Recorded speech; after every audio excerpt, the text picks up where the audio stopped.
Today we've got a very, very special guest, actually. Whatever you said and whatever I will find out soon, you definitely made an impact on it. This is the mother, actually, of one of my previous guests. Before you know it, you're going to be getting 10 years' time, and in all this time, you'd have been paying off rent instead of your own property. We're living to survive, and that's it. It's like if I'm in South Africa, I'll go to work, I'll come back. It's the same thing, Groundhog Day every day.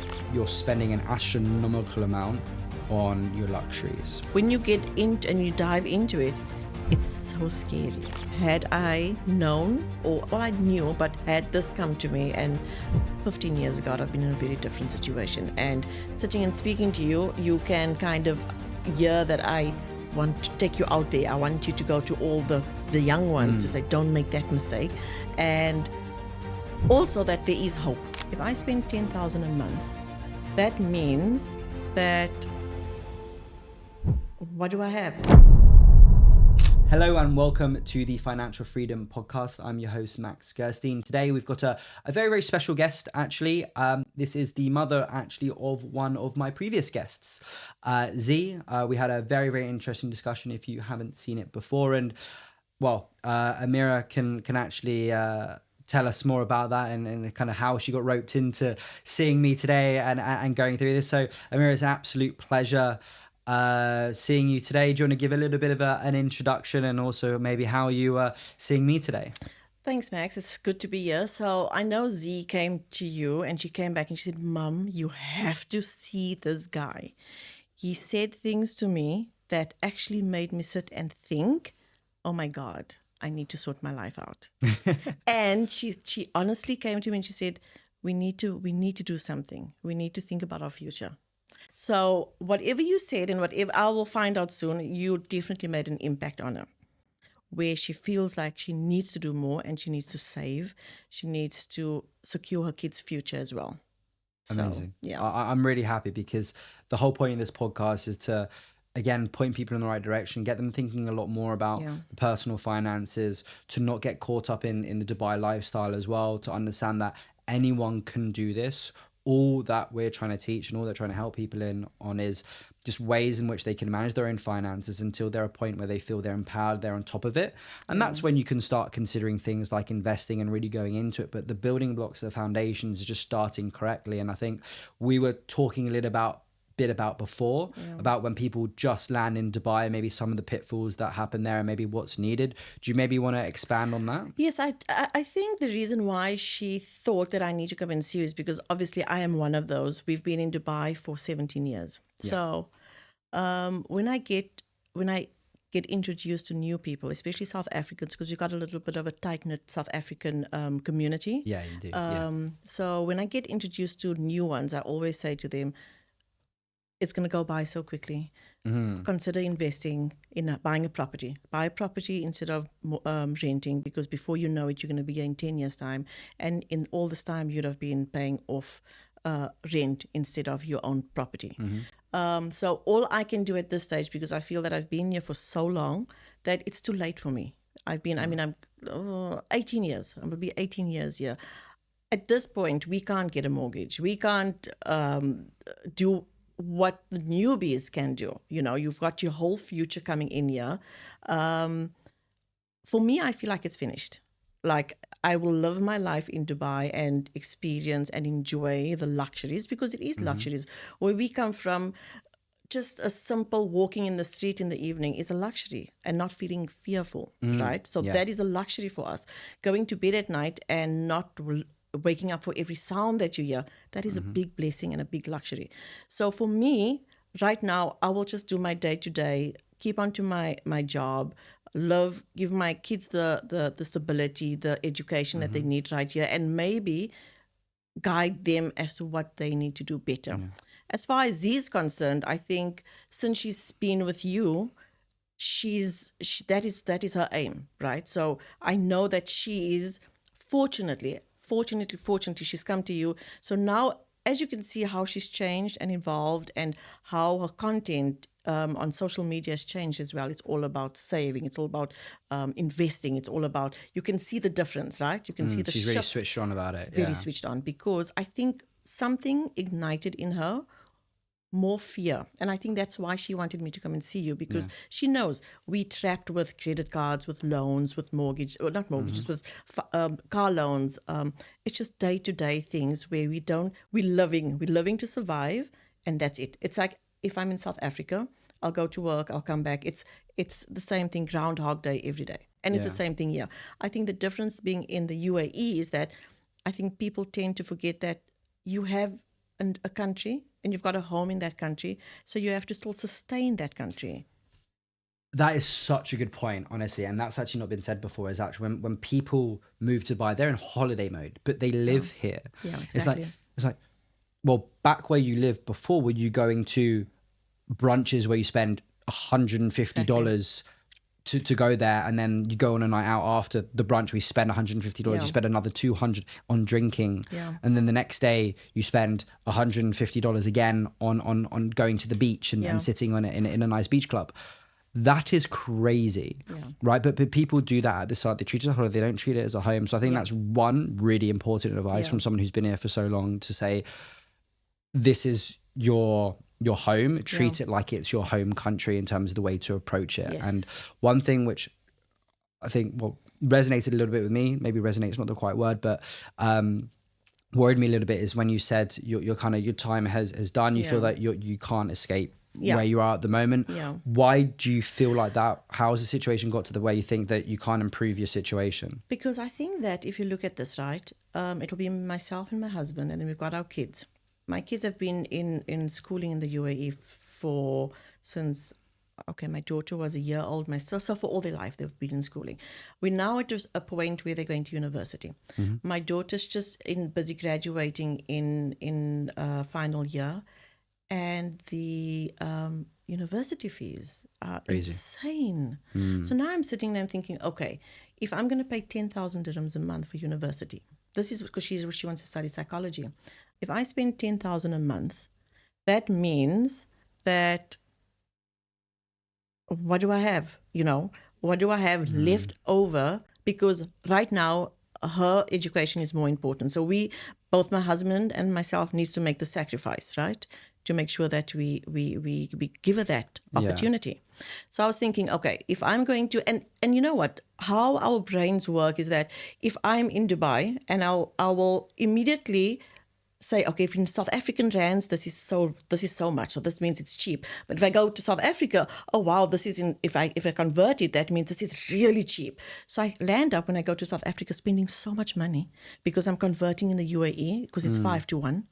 So then there's an issue. I mean, I went on holiday and I spent so much money because, it's only this amount of dirhams, only amount of this, which is what most of us do as well. We go home and we convert.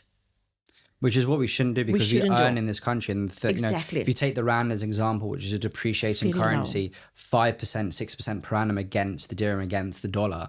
Every year you go back, you're actually probably going to spend more because you think it's gotten cheaper, which is actually, the wrong mentality. And I think the reason why maybe Z got so switched on about this is because I gave her some very, very real figures. And I think I try to structure things in which she could understand of, okay, look, you've got some time now to save towards these, or, your parents sacrificed a lot to kind of get you to where they need to be. She understands the hurdles you guys had to jump through to get them where you needed, and she doesn't want that for her kids, so which is why she wants to do it. And I think in terms of the financial advice world, we try and say, look, it's never too late. There's certain ways in which we can hold you accountable, and be quite strict. I'm very strict with some of my clients, so that actually, you know what, I've now worked really, really hard and put 3, 4 hours, 5 hours, days into constructing you a way out. If you follow this, there is a way out, right?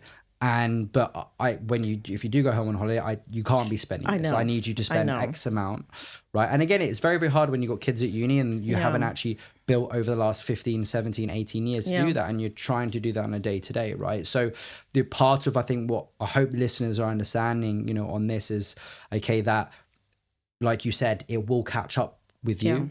You'll be in Dubai. If you don't have a partner already, you'll find a partner.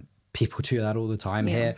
3 years go by, you got married, you've got a kid, but you've been spunking all your money away on going out on brunches. You've not saved too much. You're now looking at trying to get a house. high mortgage or high rent, you get, again, caught in this trap, right? And I think if someone had someone at the beginning to say, you've just had a kid, all I need you to do is put away $200 a month. Yeah, if somebody had to tell me that 17 years ago, I'd have thought, no way. But if I had to do it and look back up, I'm like, what have I been doing? And this is what I try and tell the people that I meet, especially the young ones. For example, I've got this friend that I've met about 5 years ago, right? Maybe 6 years ago, I met her. She was looking for a job here, and I helped to get one. Anyway, she got one. And the first day I met her, I said to her, before you know it, 3 years is past. So what you need to do is you need to make sure that buy yourself a property. Make sure you have a home to go back to. Buy a property in South Africa. Make sure that you pay that up as sacrifice. So I've asked him to come and stay by me, save up a little bit, put it one time on your rent, because I feel that if you have that opportunity, life becomes a little bit easier because you will have that extra cash. And I can sit down. She said, I would say to her, did I not tell you this 5 years ago? And she said, oh my God, you did. And this is how fast the time goes here. It's like every morning is a new morning. And it's like 5 minutes ago, I did the same thing. I woke up in the morning and I'm getting done for work. And it's just like, it's this, the time is just not stopping. Yeah. And the reason why I say I feel like it's too late, because I'm not going to reveal my age, right?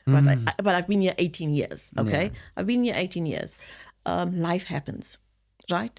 You pay for your family to come and visit you. You're just splashing because it's 5 to 1. You know, the dirham is this. So you reach a point where, now what? We're sitting here and we're just barely making it through the month. Yeah. You know, we all know that the prices in the UAE has gone skyrocket. We all know that the prices of rent is insane. I mean, I can just go into, I know my aisle for aisle, and I can see the prices increasing in everything. But then at the end of the day, you want the comfort of peace and security. You know, the peace of you're safe, the safety. So we are paying for safety, basically. Yeah. Yeah, and I think, again, what happens is that prices go up, but then the mentality in terms of the saving mentality, the investment mentality, that drops away. You said prices are going up, things are more expensive, but I'm not actually really going to change my spending habits because I've gotten used to a lot of the time this level of comfort, the same food you're buying every single time, your savings are going down, right? And then again, sometimes then you fall into the issues of the credit card. You start using credit cards, start racking up debt, and then there you have no surplus now. Yes, exactly. And all it is you're servicing debt and living, and that's all you're doing, right? And so what I'm trying to do with clients, if I have clients like that, I'm trying to restructure things. I set them a very, very clear Excel spreadsheet, incomes, expenditures. This is everything here, right? Okay. If you do this, those debts, they will be gone over a time period. You cannot deviate from this. It is a sacrifice, right? But I'll tell you what, when you wake up in the morning in 2-3 years time and you go, there's a zero balance on my credit card. That just seems impossible. I can now save 5,000, 6,000, 10,000 dirhams a month. I can now actually save, right? Okay. So again, it's actually, a lot of people think it's impossible, right? Yeah, I'm sitting here and I'm thinking it's impossible. But then that's when you actually go into the numbers and you devise a way of doing it. Because if you survived a certain way and you continue to pay it off, and sometimes it is increasing, but you know what?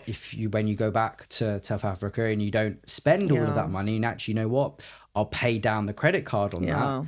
Imagine how many times you could have not paid that and actually paid down the credit card, and that debt would have been a lot smaller. And again, it's hard to do that unless someone is there holding you accountable. It is. I do agree with you. But then I have this voice in my mind saying to me, but you need to see your mom. You have to go. She's old. So you just spend this and you have to go and see her. And I think this is the problem, not the problem. This is the difficulty with expat life. Like, you know that circumstances can happen and you just have to do it, right? So I would look at this and say, I could take the 3,000 dirhams for a flight and I can pay my credit card up. Or I can fly home, spend time with my family, spend time with my mom, spend time with my sister. So I definitely need somebody to say, how would you tell me that don't go and spend time with your mom? Yeah.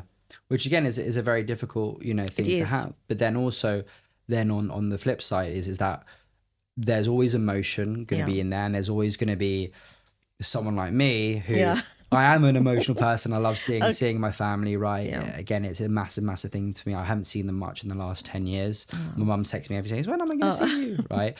But again, I want to get to a stage whereby actually I can go and do that, but then not also worrying about potentially the repercussions of that. And again, it's hard to structure clients in that because it takes a while for them to see that and to go, you know what, if I visit them one time less a year, obviously it's quite a big heartache on that side, but then it can possibly mean that I can then go visit them as much as I want in 1, 2, 3 years because I've actually paid off this large debt. Quite recently speaking, personally, I've flown back to the UK 4 times this year. I've spent an absolute fortune on that. I'm going to Mexico for a wedding. Oh my God. God. So I'm up to my hilt in obviously flights and expenses, which generally I wouldn't normally have, but the way in which I've structured my own finances, and I did battle a little bit with credit card debt as well, which thankfully I've now paid off. And because I took time out and I said, I'm going to cut all my luxuries out because what's going to happen is I've got a 36% per year credit cards, which unless I do something serious about it, it's going to keep spiraling and I won't be able to handle it. So I cut back. I made sure that, I built a very, very clear plan on this is how much money I'm going to spend. This is how much money I'm going to use to pay off the credit card. Okay. And I think one of what people need in terms of that structure, someone to go, right, this is your income coming in. Yeah. These are the expenses that you can do to get by on. Yeah. Okay. This is the money in which, if you're at a point where maybe you have a little bit of comfort in the bank, doesn't need to be too high. Just make sure that if, maintenance or whatever, 5,000-10,000 dirhams, right? Because a lot of the time, yes, it's not nice to have there and look at it. You're not going to have much expenses over and above that. Yeah. If you can then, when we look at the figures, we can go and go, right, I'm going to allocate X amount each month to paying off the credit card. I'm going to do that habitually, right? Every single month. Okay. If I get a bonus, whatever, it's going straight on there, but I'm going to pay it down. And then when you go through the calculator, when you work it out, you realize that actually, if I do cut back an X, Y, and Z for a year, then I can make a massive dent, which will then give me the ability to go out and do much, because also you're going to be paying less interest on your credit card. Right, which frees everything up, right? So again, I think it's always valuable to have these conversations where you go, right, Amirah,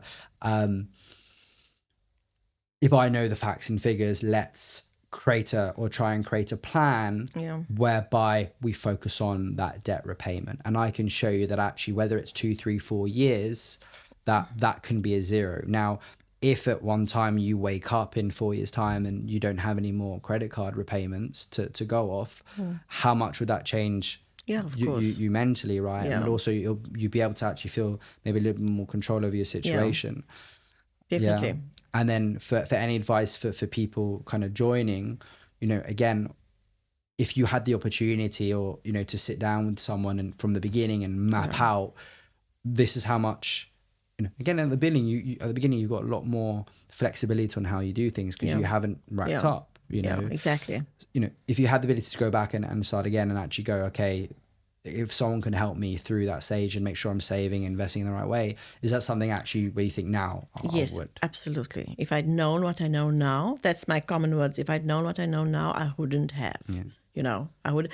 But then, if you look at it, right, we are a family. We are a huge family. It's myself and my husband, and I've got my 3 kids, and I've got Z and her kids. We're in a one house, which is amazing. We've got a 5-bedroom house, which is, I would say, it's such a blessing to have all of us under one roof, right? But then expenses, right? So you've got your salary, then you've got your school fees, then you've got your credit card, then you've got the running of the household, then you've got this month your car needs to go into for a service. And you could possibly have, there was times that I would have savings, but then something would happen to my car and I would spend 20,000 and then that's done. So I think it's just like, it feels like it's Murphy's Law that whenever you have something happens where you need to take that out. Yeah. And I think the thing is, and then that's also where it's really, really important that every month sounds so boring, right? But every month you should know as much as you can what those fixed costs are and where you can save, because you know what, if you save 2,000 or 1,000, let's call it 1,000 dirhams, right? If you save 1,000 extra dirhams over 4 months just through going, okay, look, I'm going to cut back on that, when you do have that 20,000 expenditure, you would have saved an extra 5,000. And you would have had that comfort and you wouldn't feel so desperate, right? So you know, this type of mentality I think is so important for younger people, and also obviously people in your position, right? To go, it's hopefully, look, it's never is too late, but as soon as you can, start out the right way. Absolutely, I agree with you, definitely. It's all about kind of foundations and hope. Yeah, exactly. So, you know, look, talking a little about the current situation, again, look, a disclaimer, you know, Amirah's not going to use any of her real figures. Obviously, that's going to be private, but obviously for the sake of the podcast, we're going to give a representation of a scenario whereby there is debt, there is these incomings, these outgoings, in a way to maybe structure things to, you know, get through that, so that I can give a real example to Amirah, which maybe she can apply to herself, but also maybe if the listeners or the watchers can actually also, you know, build upon this and say, you know what, this is where I currently am. Maybe this can actually help me in structure things, because I think it's very, very, very hard when you're in that situation to actually see a way out. You think this is going there, I can't do any more. And you need someone else's eyes to go, this is what you actually can do. And that is my job ultimately. But when you think of a wealth advisor, financial planner, do you think of that? Do you think it's someone managing and helping with debts and structuring how you're spending, or do you think it's investments? I've never, ever thought, but if you do ask me, I would think it's investments. Yeah. But I've never, ever thought of sitting next, until Z came to me and sitting with somebody and saying, okay, this is what you need to do. Because I would have thought in my old days, like, how would you know what I need to do? How would you know what my expenses are? But when Zia came to me and she said, Mom, you need to do this. This guy is absolutely amazing. And he's opened my eyes. And I think if, you know how many times she said, your podcast, you have to go. Because I think she knows it will benefit us, you know. And I am definitely prepared. I'm willing to do that, even though I do feel like it's too late. But I would still like to try that. And, you know, obviously leaving you from here, it is something that I would advise. So the company I work with, we've got a few young guys that's there. I would definitely want them to sit with you and let them, before anything, let them start. I'll give you an example. We've got this one guy that I'm working with that is applying for a personal loan. And I'm like, don't do it, you know. But he needs it. He needs it for whatever personal reasons. But I think that once you cross that line, that's it. It's a down spiral. It's a down, yes. Because what so many people do, and you know, obviously, do let me know if this is something where you have experienced, or maybe someone you know has experienced it. But I know so many people who have racked up credit card debt, converted that into a loan, consolidated. Oh yes. Then loan. We have done that. Yes, we've done that. Credit card gets freed up again. Yes. Use the credit card. Yeah, oh my God. Yes. And you think it's only us, but so you take, okay, what I'm going to do is I'm going to consolidate the debt. I'm going to close the credit card. You never get to close that credit card. You actually just get to use it again until it's by the very end. That is the problem. People don't stop there and go, I've now reduced the amount I'm going to pay. Yes. The loan is there. Okay, there's nothing wrong with consolidating into a loan. What is wrong is then people then using that card again. Yes. The whole point of converting to the loan is that you don't use the card, and all you do is you service the debt and pay that down. Yes. But people don't stop. And I think that's also where people need to step in on the outside and go, yes, I'm not going to let you do that. Yeah. What I do with my clients is I'm very, very strict. So I go, right. Yeah. In this case, I've got 2 boxes. One box is your financial freedom money. Okay. One box is going to be your income money. And both of these are aimed for the future. Part of that money that I want you to save on a monthly basis is you're only going to touch in 20 years time for your retirement. This money here, which is your freedom money. Okay. This is only going to be used if you have an expense outside of the income that you'll need in the future. So this is going to be accessible, that you can always come back to. Okay. And then this is going to be saved for the future, so that you're always putting a little bit of money away. Okay. Doesn't matter if that's $50, doesn't matter if it's $100. This is more for people at the start. Yeah. But as long as you're putting something away, okay, that is going to help you a lot, especially if it's invested. Okay.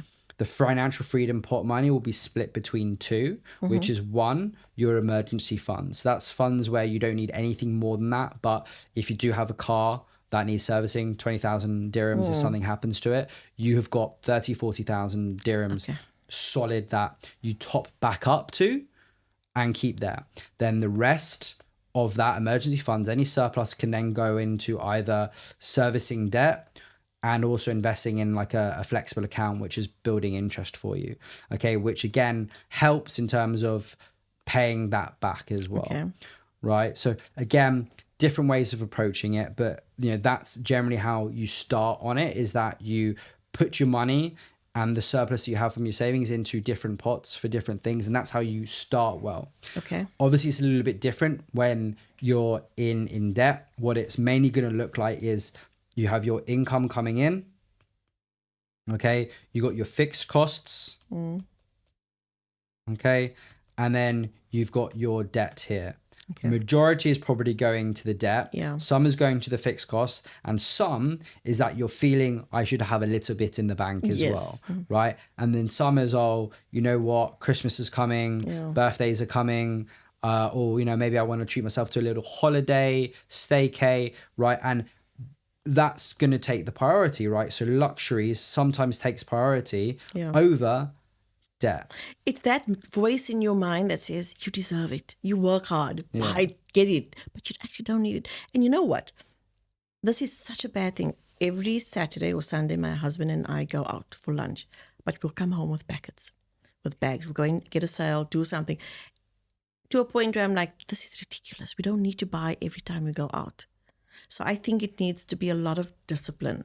You just need to go into all the into all the malls and see it is insane. It is. So asking you a question, right? So again, look, you know that you've had this set building. Have you said to yourselves, we're going to put a cap on our expenditure. We're only going to spend 500 dirhams, 1,000 dirhams a month on going for lunch or shopping? Have you set yourselves a target? No, which I'm going to do when I leave here. Yeah. So what you should do, right? Yeah. And again, okay, let's take give me a figurative number as an income. Maybe some people can relate to this level. Okay, 25. So 25,000 dirhams is a nice amount of income. Now, so would you want only mine, or do you want my husband's as well? Or just let's have both, right? Okay. Because it'll be a communal thing. Okay. So let's say 46. 46. Yeah. Okay. So that's a good household income. Okay, of 71,000 dirhams. Okay. Anywhere else in the world, okay, that's fantastic. You're not paying income tax, right? Especially, in South Africa, that's absolutely brilliant, right? Yeah. Okay. So this is again a figurative figure. So 71,000. Now rent. Okay. Generally, how much is the rent? Per month, let's say 15. So 15, is that shared with other people? No, between me and my husband. Okay, so 15. So that then brings your pot of money, okay, down to 56,000. Okay, so that's another. So, okay, now your food bills. How much does the food bills come? So this is probably a big expenditure. It is because we've got teenage kids. Talabat is like our best friend, which I think we need to remove that app off our. Yes. Yes. Sometimes it is quite good, but actually, you know what? If you buy wholesale, if you buy large amounts of food, generally you can get it much, much cheaper. It's also healthier, right? Yeah. Because again, you don't know what to put. So, again, your budget on food, let's say again, how much generally maybe potentially are people spending? Okay, so let me say for the day-to-day food, if I were to cook, I would say maybe 2,000 a month.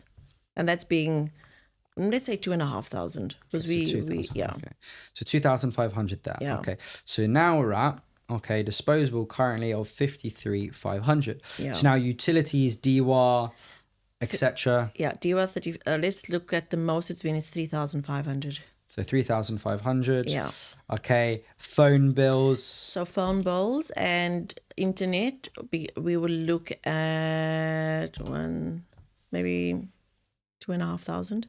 2,500. Now, can I ask you again a question, Yeah. right? Have you ever put your expenses and your incomes down like this? No. And I'm getting scared Okay. the more we're carrying on with this. Right.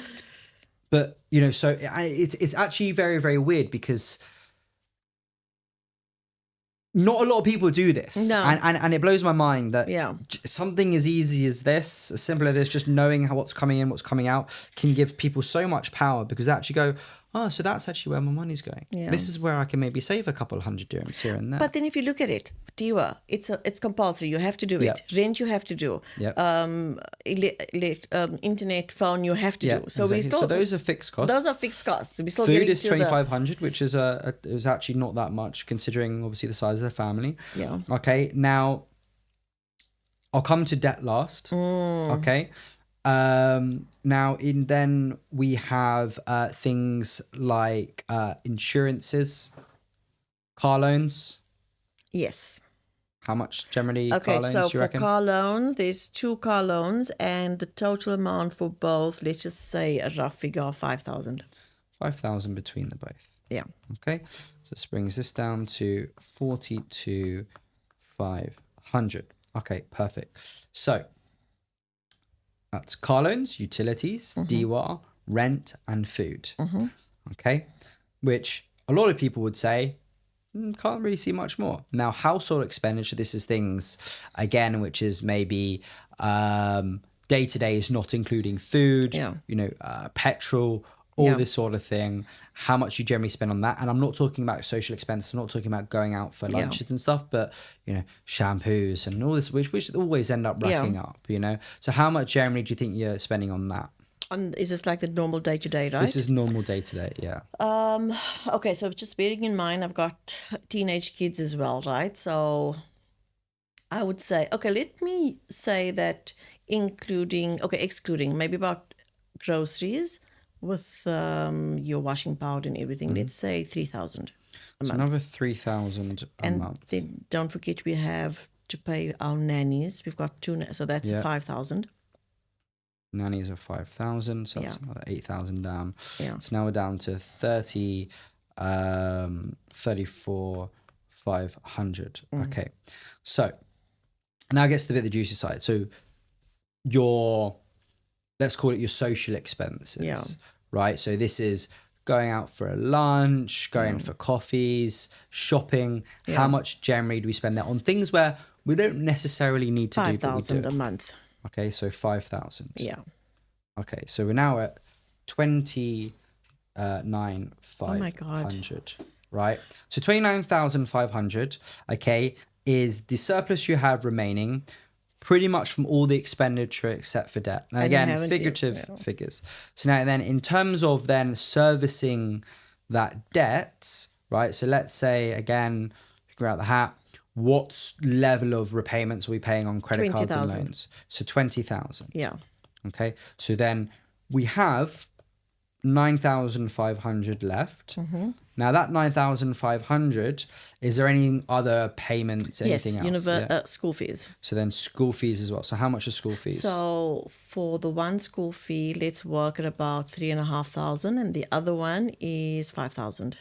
3,500 and then 5,000. So you're left with 1,000 dirhams, okay, at the end of each month.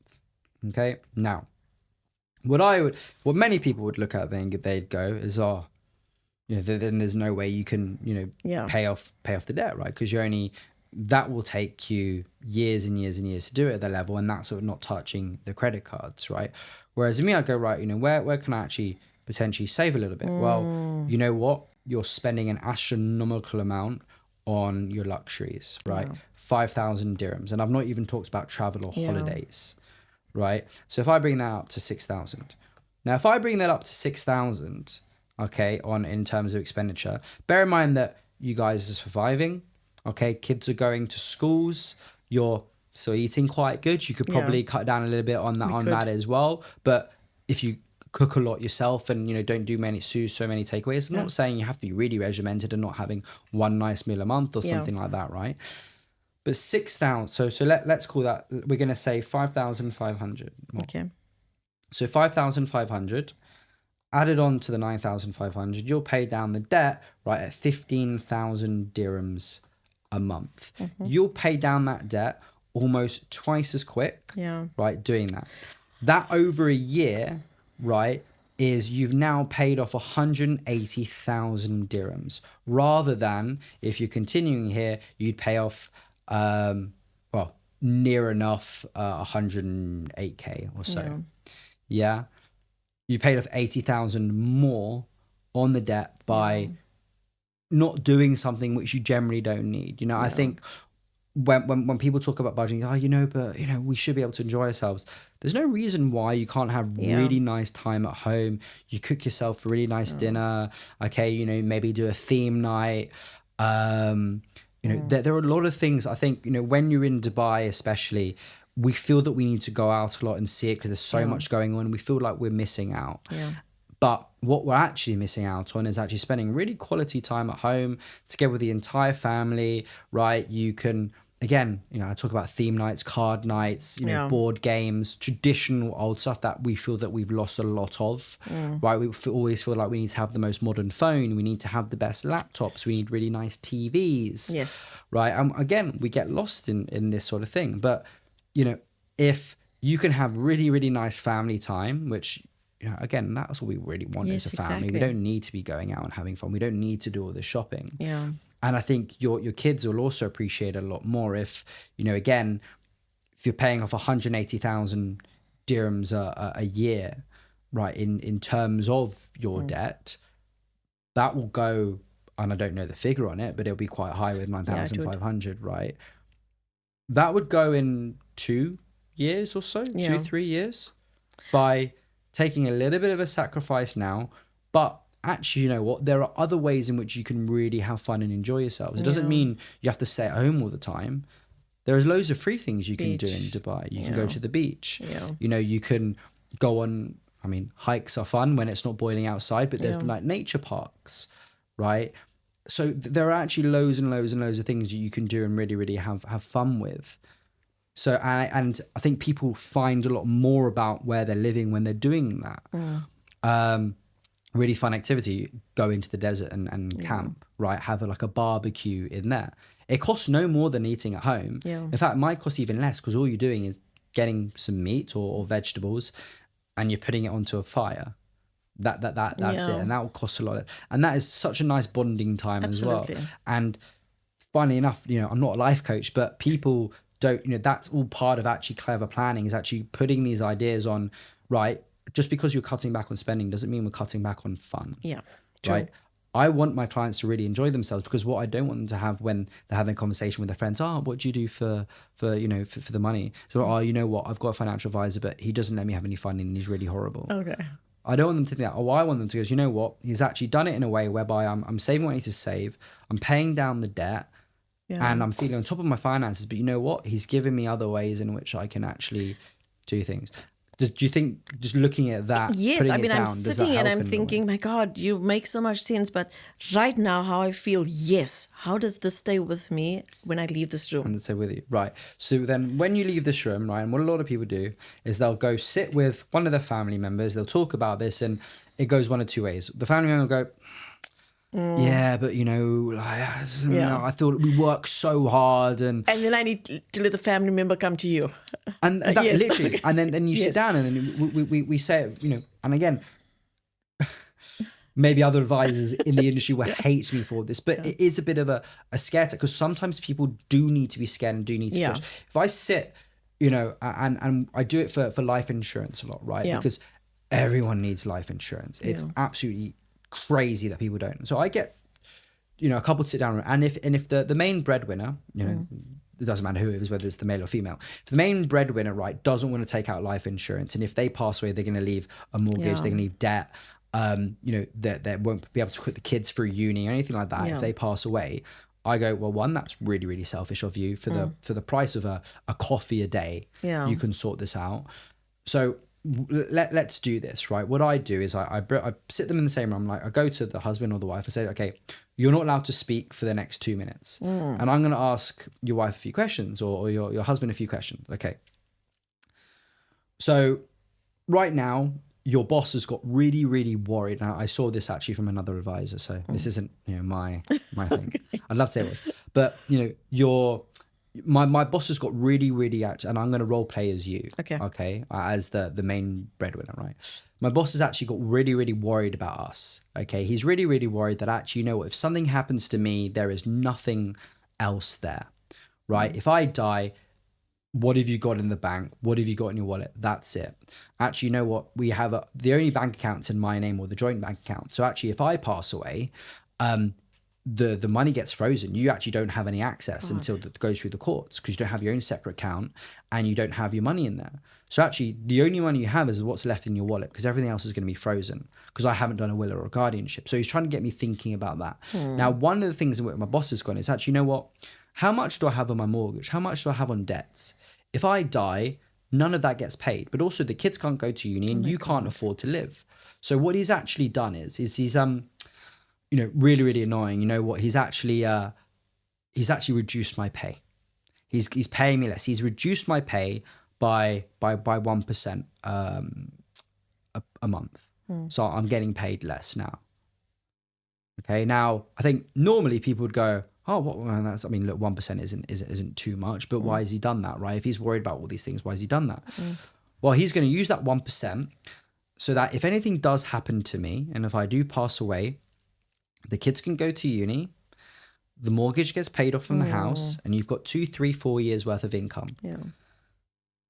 What do you think the reaction of the person is going to be? Do you think it's going to be, oh, no, you know what, you need to fight for that 1%? Or do you think it's go, well, 2%? Yeah, would actually get, yes. Yeah, what would 2%? Would that get me another house on the side that I can have as investment property? Right? So when I go to you like, oh, do you want to take out life insurance? You go, I'll bore off. Exactly. If I go to you and put it in that scenario where it's very, very real and you're thinking about, actually, you know what? That's fine by me. Yes, exactly. Right? So it's kind of that situation. If I can, if I get the partner in the room and you haven't been able to explain it, and I go, right, I want you to close your eyes, right? You pass away now, okay? That's an income gone, right? The servicing of the debt, etc., is going to be even harder.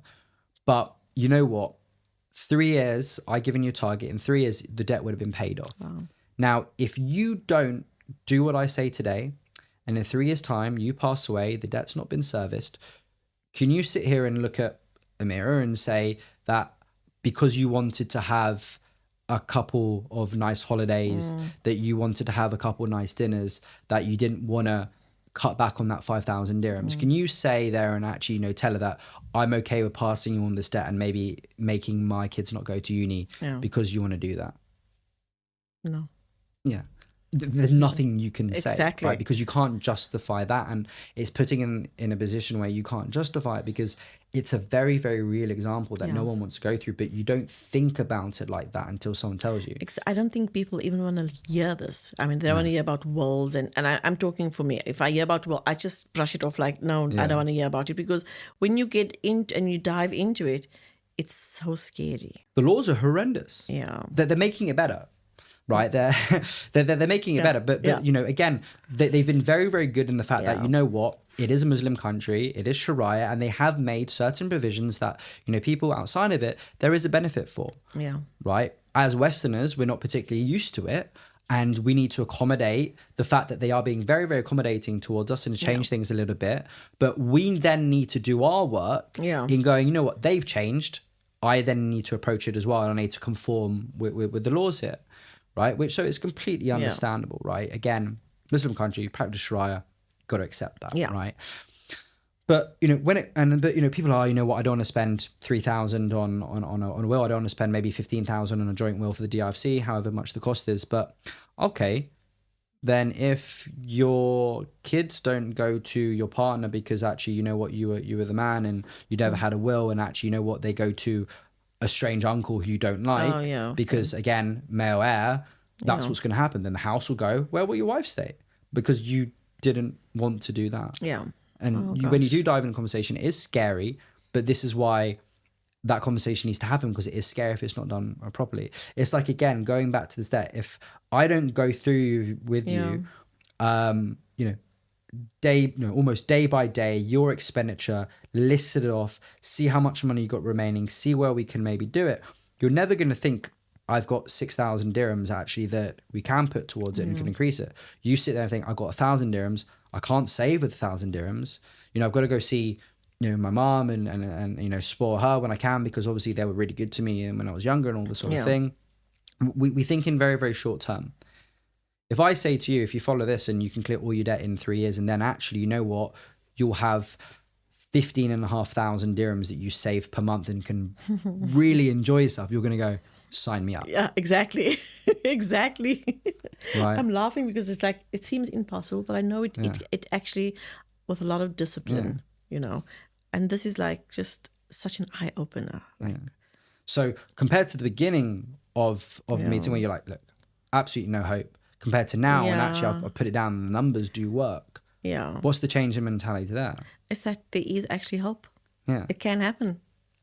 Yeah, exactly. And again, this has been we haven't even been sitting here talking for very long, right? And I think it's been really, really good from that example, and kind of seeing again some facial expressions as you kind of I've kind of realized and things are clicking, and I think with you and the way you and your partner need to kind of sit down and talk about it is okay, let's have a very, very real conversation with where are we spending and not being smart about it. I just had something that maybe we should get you into our company to come and sit and speak to everybody in this, especially since we got a young group of people. I think it should be introduced more, maybe even from the final year of school, where before they go out, they need to have this information and this knowledge. I agree with the schooling, because I don't know how it was in South Africa. I think what South Africa are very, very good at is I've never really met many South Africans who don't have a life insurance. Yeah, I think you're very, very good with that. We've all got life insurance at home, which is absolutely amazing. What is never done really is proper how to deal with your finances, whether that's tax or how to just approach life with it. When you first get paid, I think that first paycheck, everyone spent all of it. There's not a single person who went, unless they'd been through a lot and the family's been in different situations, right? But the majority of people would go and spend that, right? So we've got to, there needs to be that knowledge. And again, I haven't once kind of talked about today, let's invest X money and do this and do X, Y, and Z, because again, that is, as I actually explained this on the previous podcast, 10% of what I do is investing. Wow. Right.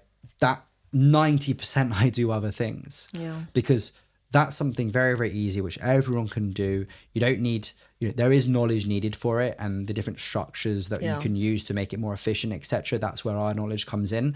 But a lot of what we do is structuring and making sure that the foundations are right, so that we don't fall into traps and we can do a lot more in the future. And that's why it's so important. So again, I think what's really, really important is that you guys sit down. Yeah. Whether you need me to go through an Excel with you or not, right? We'll do that. Sit down. We'll go through this is what we're spending.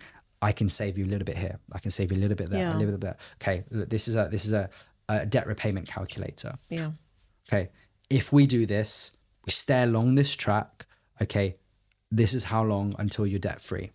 Okay, this is how much, 15,500 dirhams, right? That you'll have to save. This will be going to your bank account, and you can start growing again. You don't have this whole thing looming over you, right? You can fly back very, very nicely to South Africa and spoil, as much as you want at that point in time, so definitely need to have that conversation, right? And then you can actually start thinking about other things. I think at the moment, you're not even thinking about, or tell me, are you thinking about retirement? Are you thinking about, no, because you just can't see it. No, right? You can't. Right now I'm thinking about is cutting down. I need to cut down. I need to get rid of all the unnecessary things in my life. Yeah. The clutter, it's actually clutter. It's just being a little bit more efficient. If you know where everything is going, you know where you can cut back on, and then then what that can push forward. I think, to be honest, I think like Z, I think you've also had maybe that I think you have this effect on everybody that sits here. Well, it's just, I think because it's important. One, it's important, but I think too, and what people don't know is that there are hundreds of thousands of people exactly like yourself who are going through exactly the same thing, thinking that no one else is going through this because we're in Dubai and X, Y, and Z has happened, but ultimately everyone is kind of going through. I think there are, but then going back to right at the beginning, when I was 17 years old, the minute I could open up a clothing account, I did. So I can sit here and say to you that I've had debt and accounts from the time I could open up one. Yeah. I think it's a vicious cycle that everybody falls into. Although, like, for example, for Z and my other two kids, I would tell them, never take out a credit card. If you can, never, ever, ever do that. 100%. Never take out a clothing account. Yeah. Because in South Africa, you can. I mean, you're 18 and they'll give you get the first SMS, you're eligible for so much credit. Yeah. And then you don't even realize that from that point. That's when you're hooked. That's when you're done, and that's when it starts building up. That's where it starts. Yeah, exactly. And it never stops. Yeah, I'm very conscious of the amount of time we got remaining. So I think there's a few kind of important points here that we do need to, I think, talk about, and then obviously we can wrap up. But I think definitely something which you've stressed as well is that from day one you need someone to try and help and guide you. And I think people don't think they need it, but no, they do. The way in which we talk about it is you've got a doctor who looks after your health. Yeah. Right. You got a dentist who looks after your teeth. Right. Your financial health is of as important as your physical health. The reason being is because if you're in bad financial health, you're going to be in bad mental health. Yeah. You may not. Your diet is going to go crazy. You probably won't be exercising because, again, all you're thinking about is everything, and you're so stressed out, which is not good. If someone is there to take away that burden and to make you feel better and to put you on the right track and to cure your financial distress, that's all that needs, Exactly. Right. Yes. So obviously, few minutes remaining. So, as a real message, I think, Amirah, what would you say after kind of speaking, I suppose, to myself, I'd say, what would you say to other people, maybe in similar situations, or maybe as you kind of kept reiterating throughout, people starting out, maybe how to approach things, or maybe what you would have done differently, and maybe what you're going to do now? Yeah, I would definitely say, Max, is that had I known, or I knew, but had this come to me, and 15 years ago, I've been in a very different situation, and sitting and speaking to you, you can kind of hear that I want to take you out there. I want you to go to all the young ones to say, don't make that mistake. And also that there is hope. I can do it. Because when I came here, I'm like, no, we're just too far into this debt where you can't see the light. But actually you can see the light. You just cut down. You can do this. And it is possible. I think it's possible. It is. Yeah. Yes. No, exactly. Yeah, I think it is possible. I don't need to go shopping every week. No. Yeah, I don't need to eat out every week. My kids doesn't need to eat out every day. Yeah, I mean, you can eat out, but why don't you do a picnic? Yeah. Or whatever it might be. Yeah. There are so many lovely things you can do that actually will cost no more money. Yes. It's just a little bit more effort. Yes. And being, again, very, very stringent with things, which I think everyone needs that guiding hand. Definitely. Because no one is born like this. So literally, Amirah, thank you so much. It's been actually been a real pleasure, and I think it's been a lot of learning on kind of both sides. So look, thank you so much. This has been the Financial Freedom Podcast, and again, look, if anyone else feels in the same situation, if anyone else needs advice, always feel free to approach, leave DM, leave a comment. Door is always open. These are topics everyone should feel that they'll be able to talk about, and that everyone does need to appreciate and act upon. Thank you. Thank you. Wow.